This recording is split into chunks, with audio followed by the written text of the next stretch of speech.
My attitude and certainly my wife's attitude and now our management and my partners is long term. We always knew where our goals were, and yes, we kept shifting the goals and for larger visions, but we looked forward. We had a 2-year, a 5-year and a 10-year. Think forward where you want to be in 3 to 5 years. So I'm always a long-term, take the long-term view. One of my focuses every year on our planning, we do annual budgets.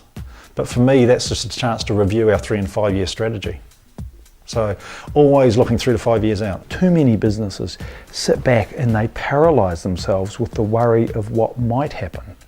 My advice is you give it a go and then address the issues as they happen. The plastics industry is actually quite a young industry, and the rate of change that's coming through is really quite exciting. The changes being wrought out, coming out of laboratories from overseas, require you to keep up to speed and always be constantly reading and just working out where these new ideas could take you. Instead of hesitating and not doing anything and waiting until your plan is perfect, what you should do is work out more or less what you're going to do, engage in what you're doing, and then watch what happens.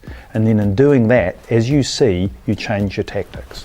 Engineers are pretty dispassionate sometimes, and meetings of engineers can be pretty boring, but one thing we are good at is solving problems, and that's when we really come into our own. It means that you do tend to prioritise and put the big priorities first. You know, you get a whole lot of information and you end up with a pile of papers or things that you want to deal with, and you put them in a pile, and then you go back, and if they're still there in 2 weeks' time, they weren't important. We all make mistakes. The difference between someone who's an also-ran and a master of his craft is just how quickly you get on top of your problems. We assume we know better than an American. We think they go for glamour and glitz and that they build things too heavy and solid, and we know so little that you've got to make a lot of mistakes to find out what we do know. Exporting is not easy.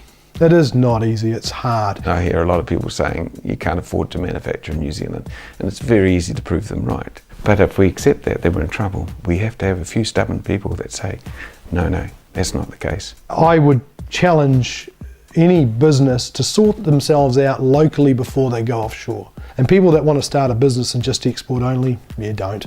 Get yourself sorted first, because there is a market for you here. If there's not, you don't have one offshore. A lot of people get very carried away with the technical side, and you can look for perfection in the technical side, but in the reality of the world, it's about the commercial side of the business. So yes, you can get new technology.